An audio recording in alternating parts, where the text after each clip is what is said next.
We are now going to hear House Bill 23-1003. Are you Mrs. Erin Lee? Yes. Great. Madam Chair, Committee, my name is Erin Lee. I'm a mother of 3 from Larimer, who's painfully aware of how children and families will be harmed by this bill. In 2021, my shy little girl had just turned 12 and moved to a new school when her art teacher lured her into GSA meeting disguised as art club, where the teacher and a presenter did unthinkable things with the children, like explore who they're sexually attracted to, tell them if they're not comfortable in their biological sex, they're transgender, and discuss polyamory. These trusted adults told the kids that their new transgender labels make them more likely to commit suicide. They told the children that parents might not be safe, that it's okay to lie to parents, and urged the kids to pursue mental health care and puberty blockers for their new trans identity without telling parents. This was all kept secret from me by our school. When our brave little girl broke the rules and told us what happened, we sought mental health counseling. We quickly discovered that due to House Bill 1911-29, therapists in Colorado can only affirm transgender confusion, a label that did not fit my child. And as a result, she became depressed and then suicidal. Thank God she called out to us for help, her parents, the people who have loved and protected her for every day of her life. Thank God she told us that what she was feeling and that we recognized that her mental health declined and put a stop to the therapy visits. It was only then that the rapid onset gender confusion and depression began to lift.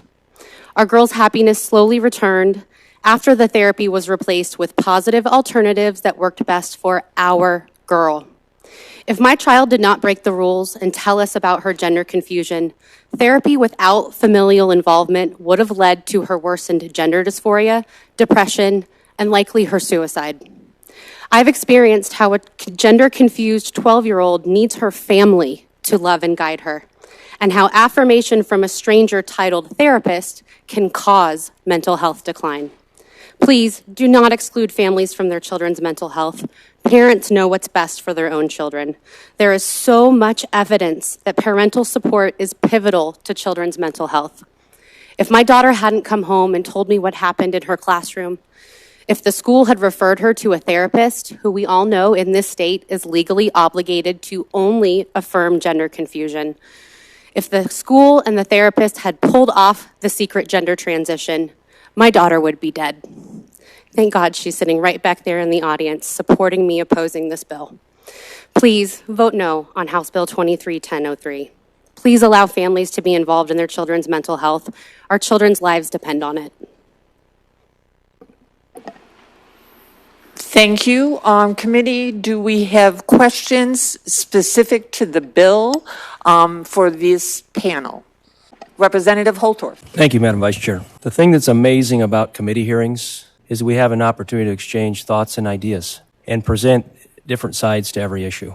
The thing that is even more amazing about this particular bill is the bill sponsor, who I think is a very open-minded leader and thoughtful, and she wants to do the best in what's right for youth. But I think this is a very important question as I listen to this group of testify.